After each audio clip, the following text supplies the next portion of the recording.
Hey guys, welcome back to this channel. If you're new here, my name is Belinda's channel. Thank you so much for all the love and support. Don't forget to please subscribe to this channel, turn on notifications so that anytime I upload videos, you will be the first person to be notified. To my returning subscribers, to those people that share my videos and also educate each and every one of us, you guys are the real MVP.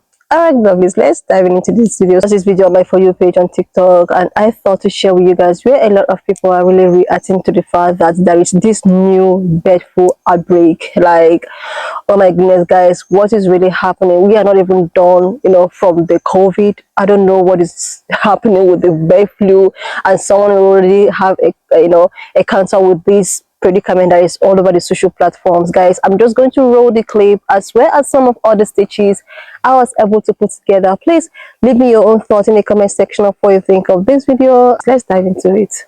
CDC report on the first severe human case of bird flu in the U.S. Samples taken from a patient in Louisiana show mutations that could make it easier for this virus to spread from person to person.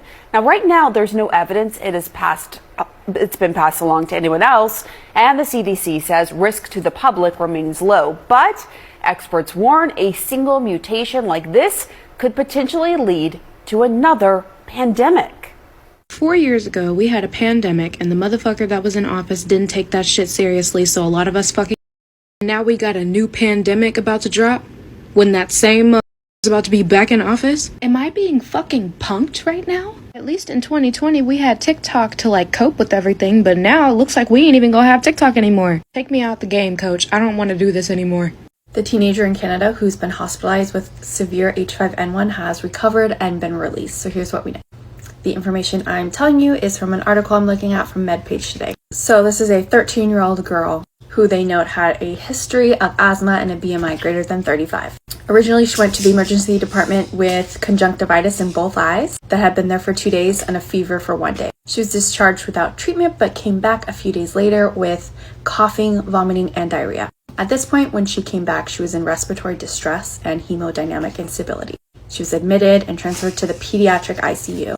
At this point, she had respiratory failure, pneumonia of the lower left lobe, acute kidney injury, thrombocytopenia, and leukopenia. Due to this, she was intubated and received renal replacement starting the day after that. She was intubated for 19 days. Originally, the swabs were positive for influenza type A, which we know this is a type of type A influenza, but it was negative for the H1 or H3 subtype because it's the H5.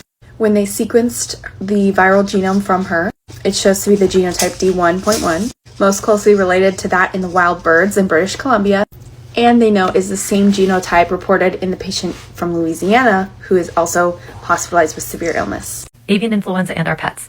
I'm Dr. Forbes. I'm a small animal veterinarian, and I'd like to share with you what we know and what we don't know. I have a playlist with other videos about H5N1 as well.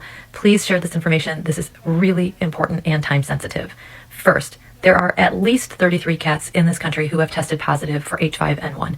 Please keep in mind that testing is optional, so there's no mandatory requirement once a cat is symptomatic to test. So I don't know how accurate a reflection this is on the actual numbers, but that's what we have so far.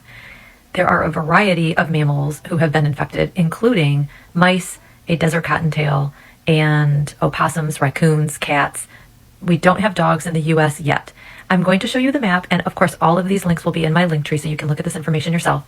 Please keep in mind that, for example, the mouse in Colorado is a little yellow star. There's one yellow star.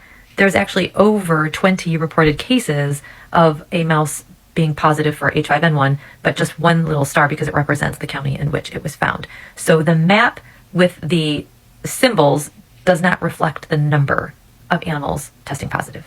Exposure to the virus that can lead to an infection includes poultry on a farm, wild birds who have been infected and ingested, dairy cattle, raw milk, or raw meat. That would also include raw eggs potentially.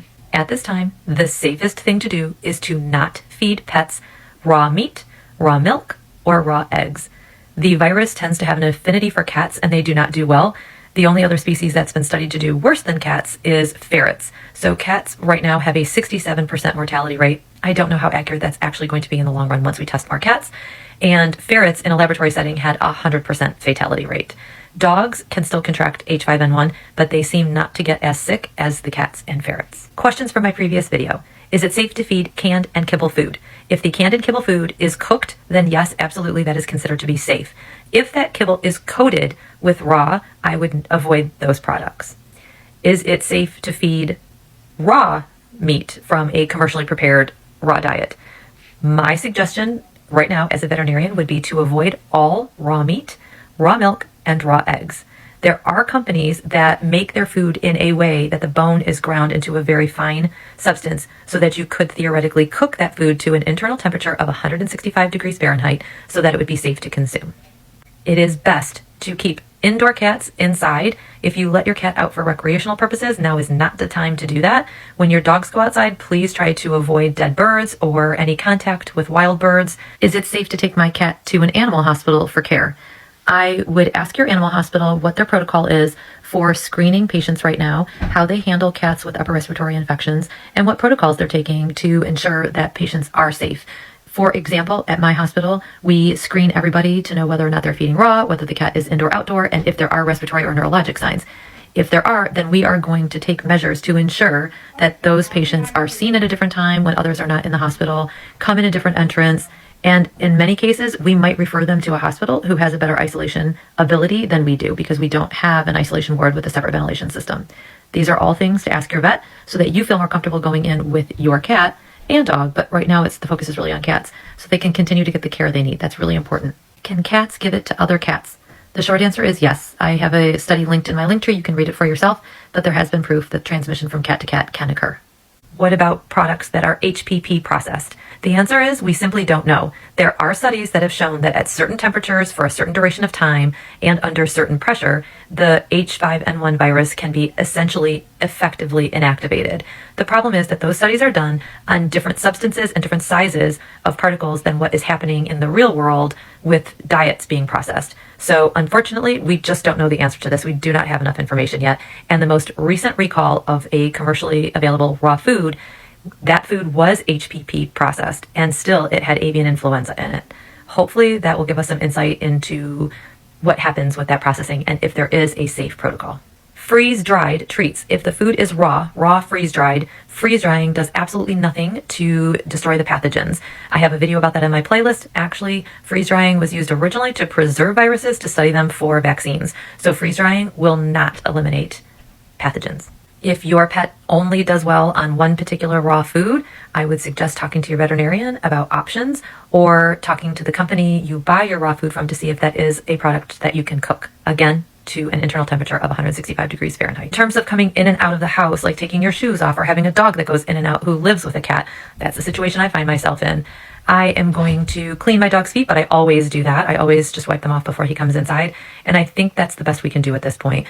Hopefully, you can avoid contact with birds and or bird droppings when they are outside. You can only do your best. In terms of the things that you can control, if you can take your shoes off before you come into the house, why not? There's a lot of things you could bring in on your shoes that would be good to avoid. This is a rapidly evolving situation, and this is bigger than just your individual household and your cat. The concern is that cats could serve as a mixing vessel for the H5N1 virus to adapt to humans and better transmit to humans and between humans. So this is a public health issue. So I just learned that there's drama in the cat community about feeding cats raw food during this bird flu outbreak, and I just have one simple thought, one question. We as human beings decided to start cooking our food because that way we don't get sick. Raw food has bacteria in it. Raw milk has bacteria in it. That's why we pasteurize it so we don't get sick. Why have we chosen then to go backwards to eating raw food? Apart from the small number of cases where your cat really cannot stomach anything that's cooked, why would you feed them stuff that has a risk of bacteria? Oh, animals in the wild do it all the time. Do you know what happens when an animal in the wild gets sick? Yeah. Like my spouse had this conversation with my father-in-law because he was just kind of like, oh, in Ethiopia, we'd feed cats the same scraps all the time and they were fine. And they were like, Dad, how many times did you see the same cat? The reason we adopt pets is to give them a better life than they would have out in the wild. Cats in the wild don't have access to rabies vaccines, so they get rabies. Cats in the wild don't have access to the FVRCP vaccine, so they get calcivirus or Panleuk or everything else. Cats in the wild don't have access to cooked food, so they get sick from viruses and bacteria. Your cat should be doing better in your home than if they were out in the wild. What is wrong with some of y'all? Like, look at this boy. Do you think they have heated blankets in the wild? No, but he has one here and he's happy. Seriously, lovelies, we all really need to pray and hope for the best. We don't know what is going on with this bird flu, thing that is all over the social platform. A lot of people are beginning to get scared. What, like, are we going to go into another sort of, another sort of lockdown? Like, even if we go for this lockdown with the ban of TikTok and all of that, how are people going to actually, survive? Like, guys, during the time of COVID, oh my god, that was the highest depression I've ever felt in my life. Like, I wouldn't want something like that to even occur again. And with this, bird flu and all of that is going all over the social platforms, guys, we really, really need, this is the time at which I think we need to be more hygiene. We need to actually watch where we go. Like, a lot of stitches which I actually put here have actually shared so many prevention measures, which I think is very, very beneficial for each and every one of us. Like, guys, this world is just turning to something else that we just, keep living and hoping for a better days ahead. It all started with, just what I actually stitch here with the young girl who actually got the cold and cough, and she went for this, screening, and all of a sudden everything just, subsided, and she was actually discharged to go home. Then days later, she has to start coughing, and she was diagnosed and bird flu. The thing is that when I actually saw it in a status on my WhatsApp. Someone was like, "Oh my God, Germany is having, bird flu. Is it that the world is actually going to go for another, lockdown?" I never thought that it was something that is so serious. Now, I was thinking it's just something that happened somewhere, like, normal. But the way at which someone has already, contracted now is spreading, and oh my God, lovelies, I think it is high time people really need to watch their surroundings, actually look at where you are going, the kind of thing you get yourself involved, like become more hygiene, like, no, like, I don't know, seriously, I just hope for the best. I pray that with all of the measures people are bringing here and there, it wouldn't spread and it wouldn't turn with the things I'm seeing. I don't want it to go as far as the COVID period because this is just how COVID started. It just started the first, I think first January or something. It all started, and before you know it, we are all asked to go for a lockdown. But I thought that COVID thing actually brought a lot of talent. People actually got to know their talent. COVID really brought people's talent out, because I thought that was where a lot of people were so much in the social platforms and all of that, and people were just trying to see if there is a way that they can give out thing out there where they take in.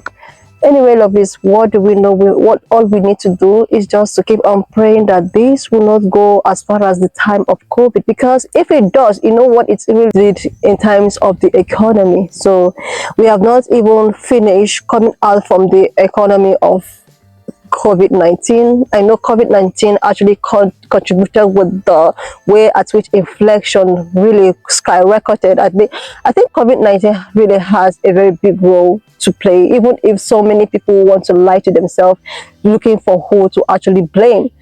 Anyway, lovelies, want to just leave me your own thought in the comment section of what you think of this video. Please subscribe to this channel if you're here to do that. Like, and I will see you, lovelies, when I upload the next one.